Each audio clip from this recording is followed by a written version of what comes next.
Unfortunately, the fact that we now suspect everything is a scam is a big reason why financial fraud is at an all-time high. I lost the majority of my life savings in a dating scam. Well, you're tightening the belt this year and saving money, but there are a handful of growing scams that are designed to steal your money. Dating scams where fraudsters convince people to put their money into fake cryptocurrency investments. But in 2023, the scams are a lot more sophisticated than you may have realized.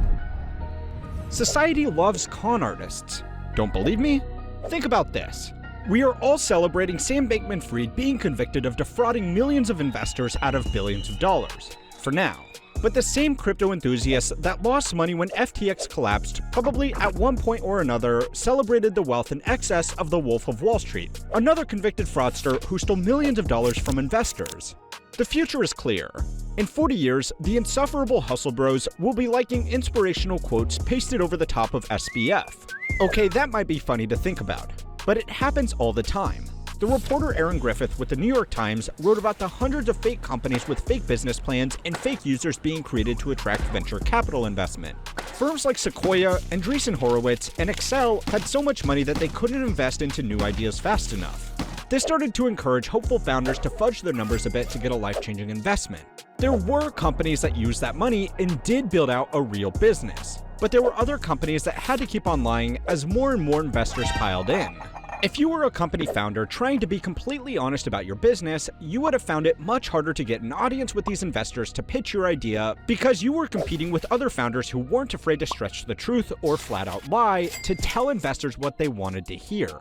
The venture capital firms that lived by the Silicon Valley mantra of growth at all costs didn't even care because even if the companies they were invested in never made a profit, they could hype them up enough to sell them to strategic investors or dump their trash on the general public through a SPAC. Cases like Charlie Javis, who faked millions of users on her app Frank before selling it to JP Morgan for $175 million, or Abraham Shafi's IRL, another app that had millions of daily users that raised $150 million at a $1 billion valuation, before an investigation by the board found that 95% of its users were also completely fake.